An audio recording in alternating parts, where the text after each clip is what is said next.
Hello, my name is Camille Proctor. I'm the founder and executive director of the Color of Autism Foundation. In 2008, my son Ari was diagnosed with autism spectrum disorder. I was both happy and I was frightened. I was frightened because I didn't know how I would support a person who had autism spectrum disorder, or at least that's what I thought. I was happy because after taking him to many doctors, he finally had a diagnosis. So that should have been a sigh of relief for me. But it wasn't, because I didn't have a place. I didn't have any supports. And when I went to support groups, no one looked like me and no one understood the unique things that a Black child is born into, such as racism, and systemic racism at that. So when I would ask questions about my son's future as a non-speaker at that time, I would say things like, hey, what's going to happen when my son's 12 and if he gets away from me, because currently he's an eloper, if he gets away from me and he can't identify who he is, he may get hurt. Or if he's approached by the police, if he doesn't understand how to yield, he may get hurt. And getting hurt would be a good thing as opposed to the latter of getting killed. No one understood that. And that made me fall more and more into isolation. On top of the fact that in my community, there had never been a big effort in regards to autism awareness or even autism acceptance. So it was very little known about a Black person who was autistic. And so oftentimes I would get remarks like, oh, he just needs a punishment, or they just made that up, or autism is something that only white people get. So in 2009, after a year or so of hearing all of this misinformation, feeling isolated and without support, as well as having to walk away from a six-figure job because no one would take care of a child that cried and could not speak. So in 2009, I decided to found the Color of Autism Foundation. And I decided to do this to end the stigma of autism, or what people thought autism was, right? I set out to demystify everything we thought we knew and to inform my community on the importance of autism acceptance, autism awareness, and the importance of early intervention. So originally in 2009, when I started the Color of Autism Foundation, I just basically wanted people to get their children diagnosed.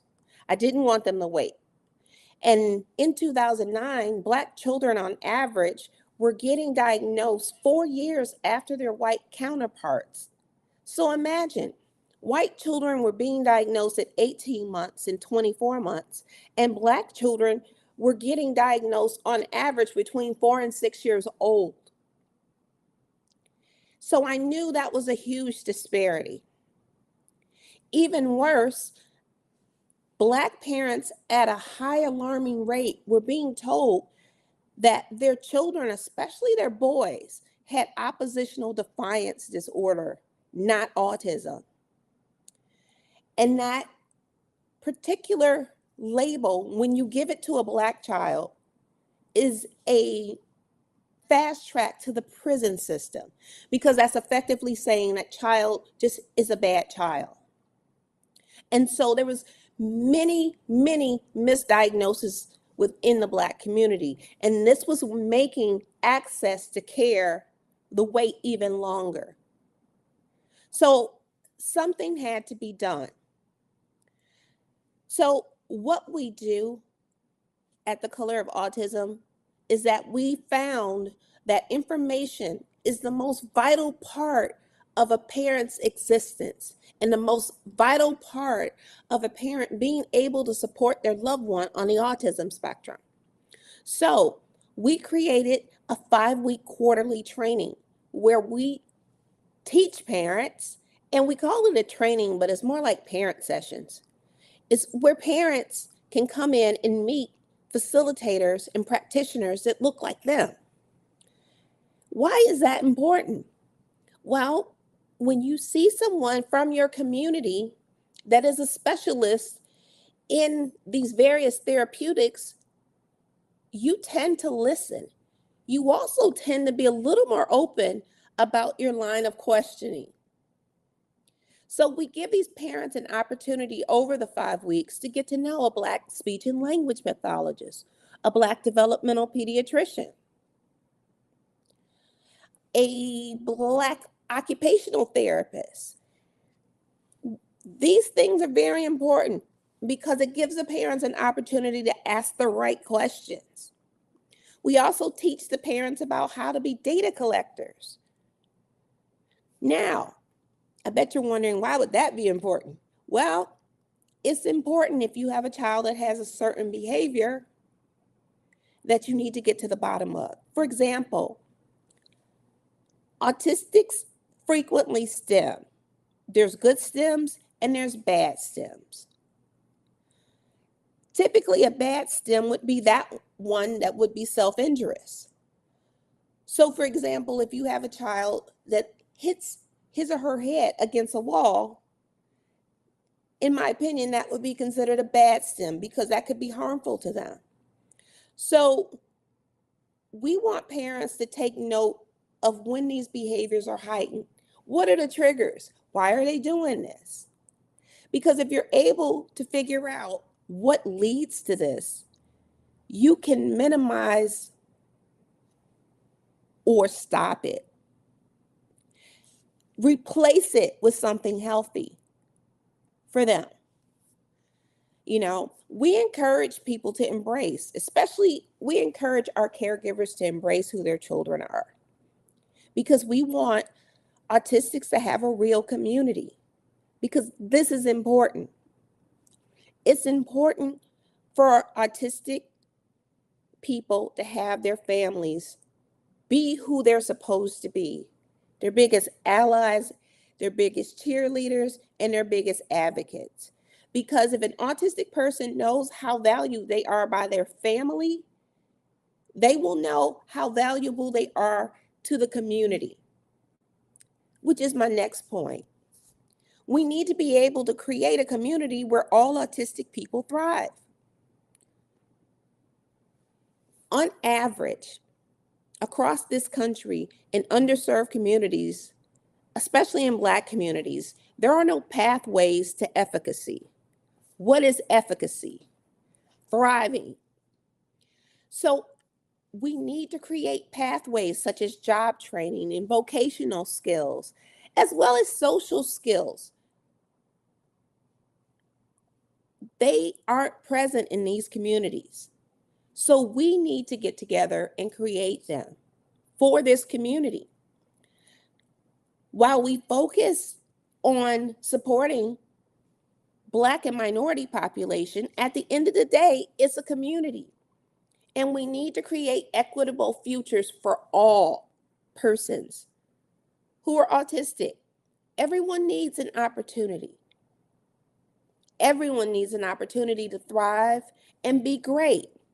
And so when we say this, we want parents and caregivers to take a careful look at their child and think about what they can be as opposed to what they aren't to them. Because oftentimes we as parents, we project onto our kids, but we never think to ask the children, what would you like to be? Or how do you feel? And so we talk a lot about the feelings of the person who is in our care. How do they feel? It's important. And I think that it's important as we build a community of strong advocates that we understand that we have individuals that have lower supports needs and those who have greater supports needs. So for example, you know, there's terms like high functioning that we don't really use anymore because honestly, no autistic is high functioning. Being able to talk and mask through life isn't necessarily high functioning because there's an awful amount of stress that goes along with masking. So we look at it this way. Who better to advocate than a person with lived experience? Think about it. You are an autistic person, so you understand the myriad of things that could be going through someone else who's autistic. And what I mean by that is that parents should figure out a way to communicate and bridge the allyship that autistics are offering us. I will say the best thing that I ever could have done for myself was befriend autistics. And when I say befriend autistics, I don't mean it to sound like a fad. I mean, I have autistic friends. But it wasn't until I had autistic friends and they were able to talk about their lived experience and how they felt that I gained better insights about my son. And I think that this should be normal. It should be normal to have autistic friends. It's not a fad, it's a thing. And actually, I think more people than not have autistic friends. We just don't know it yet, or you haven't been made aware. But it's important to have these autistic people in these spaces so they can help you advocate for the services and supports that you need. Having someone that's a non-speaker that may not be able to process or communicate, and communicate is not just speaking, communicate is other methods. But we have to be honest, there are people who cannot communicate, which is not tied to speaking. And so we have to be able to equip them with the ability to advocate for themselves. Yes, advocate for themselves, as well as support their family member who's supporting them. Because they rely heavily on that family member, and there's a lot of isolation attributed for both. And we need to lessen that. And the only way we can do it is to in allyship with those with lived experience.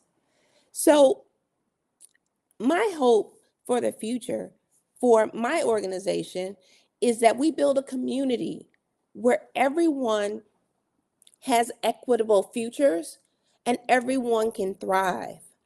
I want to make sure that our community, the Black community, and every autistic community focuses on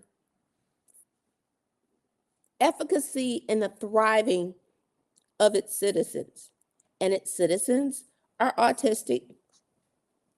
They are. So we should be making sure that we're taking care of everyone. Everyone.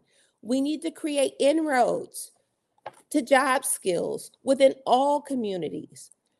We need to make sure that there's adequate accommodations in every workforce, and someone who's going to be the watchdog to make sure that these individuals who are autistic are getting their work accommodation needs met so they can be successful. We need to make sure that every school district has in their employ people who can care for the autistic community properly. We need to make sure that there's fair and adequate housing for those who are autistic and neurodivergent. It's up to us to create the equity we want to see. We can't do it if we're siloed. And this is why I'm inviting everyone to join us as we create inroads to efficacy for all.